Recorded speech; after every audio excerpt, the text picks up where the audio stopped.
Musashi Miyamoto versus Yuichiro Hanma. Yan ang ating pag-uusapan sa videong ito kung saan ikukumpara nga natin ang mga abilidad ng dalawang karakter na sobrang lalakas. Pero bago natin simulan ng lahat ay pakipindot muna itong like at subscribe button at tara, simulan na nga agad natin.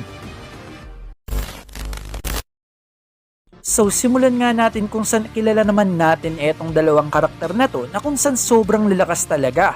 Kung si Musashi Miyamoto nga ay pinakilala na sa atin ng gusto, eto namang si Yuichiro Hanma ay kaunti lang ang info neto. Pero kahit ganun ay i-explain nga natin at himay-mayin nga natin etong mga abilidad nila sa video ito.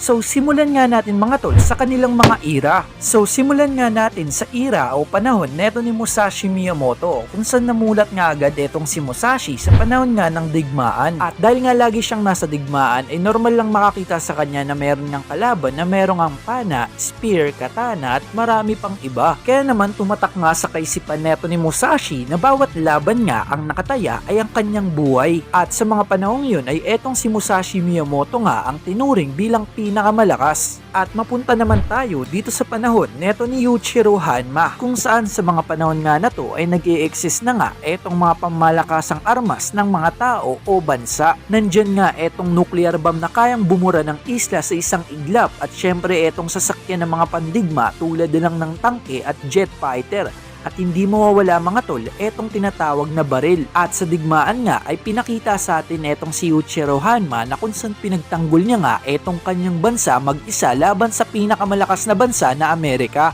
At sa panahon nga na yon, neto ni Yuichiro Hanma, lahat nga ng pinakabago na armas ay ginamit sa kanya maliban nga sa nuclear bomb at hindi man lang siya nagkagalos doon mga tol. Kaya naman masasabi ko nga mga tol na mas mahirap nga ang pinagdaan ng digmaan neto ni Yuichiro Hanma kaysa dito kay Musashi Miyamoto. Pero kahit nga ganun ay nabalik nga etong si Musashi Miyamoto sa kasalukuyan na kung saan pinakita niya nga rito na kaya niya nga rin humarap dito sa kasalukuyang mga armas ng mga tao. Kaya naman ang masasabi ko nga rito na kahit nga pagpalit na sila ng era ay magdo-dominate pa rin sila sa iba't ibang era. So napag-usapan na nga natin na kaya nilang mag-dominate sa iba't ibang panahon. So pagdating nga sa antas na to ay pareho nga lang etong dalawa na ito na magiging pinakamalakas talaga sa iba't ibang era. Kaya naman ay tumungo na nga tayo pagdating dito sa physical strength. At tunay naman natin dito ay etong si Yuichiro Hanma na kung saan pinakita nga sa atin etong digmaan na to na kung saan ginawa niya ngang laruan etong mga sundalo ng USA Army. Hindi dahil malakas nga siya gumamit ng baril or something weapon na kayang tumalo sa kanyang mga kalaban, kung saan pinakita niya nga sa digmaan na to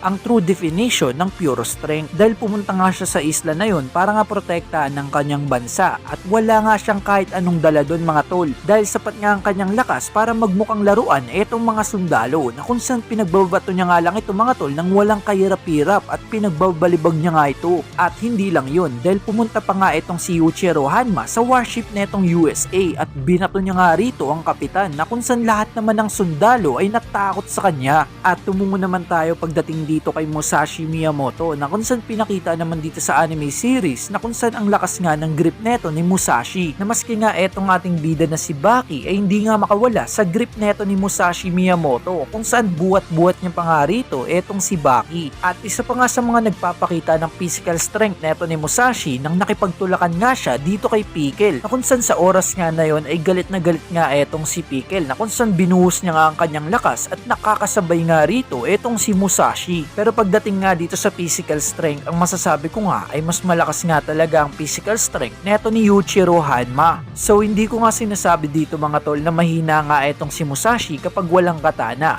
Malakas nga etong si Musashi Miyamoto kahit walang katana mga tol. Pero kung ikukumpara nga etong physical strength niya pagdating dito kay Yuichiro ay masasabi ko ngang napakalayo. Dahil pinakita nga sa atin na na-overpowered nga siya neto ni Kaoru Hanayama pagdating nga sa palakasan ng grip. At sapat na nga yun na dahilan na masasabi nga natin na malayo pa nga siya pagdating nga sa physical strength neto ni Yuichiro. Kumbaga ang nangyari nga dito kay Musashi, malakas na tapos gumamit ng armas kaya naman overpower. Pagdating naman dito kay Yuichiro Yuichiro Hanma mga tol, kahit nga gamitin niya lang etong kanyang lakas at wala ng armas, overpower pa din. At tumungo naman tayo pagdating dito sa durability. Unahin naman natin ay etong si Musashi Miyamoto. So pagdating nga dito sa durability ay pinakita nga neto ni Musashi nang saluin niya nga etong mga atake neto ni Pickle. At sa mga oras nga na yon ay galit na galit pa etong si Pickle, pero kahit papano ay nakasabay pa rin etong si Musashi. At isa pa nga rito nang saluin niya nga etong napakalakas na suntok neto ni Kaoru Hanayama na kung saan nakatayo pa rin naman siya.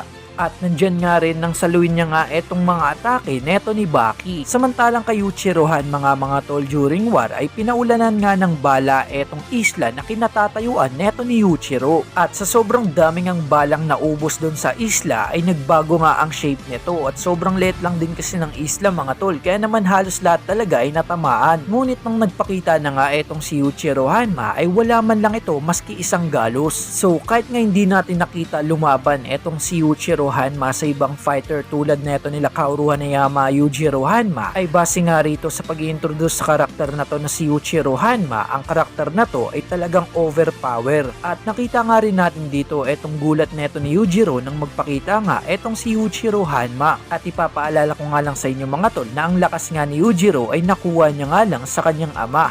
Kung si Yujiro nga ay overpower na talaga, paano pa kaya etong si Yuichiro? Kaya naman para sa akin, kung durability lang ang pag-uusapan, ay wala nga rin ditong laban etong si Musashi Miyamoto. At tumungo naman tayo pagdating dito sa technique. At ang uunahin naman natin dito ay etong si Yuichiro Hanma na kung saan nagtataglay lang naman ng kilalang kilala natin ang Demon Face. Na kung saan ang abilidad nga ng technique na to ay sobrang kakaiba dahil papalakasin niya nga o i-enhance niya nga rito etong physical strength mo, durability, speed, pati na rin ang iyong stamina. Kumbaga nga mga tol, level 1 to max level. Ganun nga kalakas ang technique na to. At syempre itong pangalawang technique nga na inintroduce dito kay Yuichiro Hanma, ang tinatawag na dress. Na kung saan gagawin niyang nunchaku, etong mahawakan niyang kalaban. Kumbaga panghahampas ka nga niya sa iyong kakampi. So yun nga lang ang technique na gamit neto ni Yuichiro Hanma. Tumungo naman tayo dito kay Musashi Miyamoto. So unahin na nga natin dito etong imitation cut na kung saan ginagamit nga ito neto ni Musashi Miyamoto dito sa malalakas niyang makakaharap, na kung saan ginagamit nga dito neto ni Musashi ang kanyang presensya para nga mapadama sa'yo etong paghiwa niya. At kapag napansin mo nga ito o nailagan ay masasabi niya nga na nakapasa ka sa test niya. At ito namang pangalawa ay tinatawag nga na ultra level Sen no Sen, kung saan nababasa niya nga ang next move mo. Matindi nga rin ang technique na to na kung saan nape-predict niya nga etong next move ng kanyang kalaban, at nakita nga natin yan dito sa laban niya dito kay Baki. At etong pangatlo ang Shinken Shirahadori na kung saan eto nga ginagamit bilang depensa, na kung saan huhuliin niya nga etong katana o espada gamit lang ang kamay. So pagdating nga dito sa technique, ang masasabi ko lang mga tol ay pantay lang etong dalawa. Kaya naman tumungo naman tayo pagdating nga dito sa battle IQ. Unahin na nga natin etong si Yuichiro na kung saan dun nga sa pag-i-introduce dito kay Yuichiro Hanma ay pinakita nga na binasican niya lang naman etong USA Army. Walang galos sa laban, pinabagsak ang general ng army at pinalangoy nga ang mga sundalo kung saan umatras nga etong USA Army, o sa madaling salita ay na-outsmart niya nga ang buong army dito. At pagdating naman dito kay Musashi Miyamoto ay pinakita naman etong pag-outsmart niya nga kay Kaoru Hanayama, na kung saan sinabi niya nga rito ano ang pangalan mo para nga makarecover siya sa pagsuntok nga neto ni Kaoru Hanayama.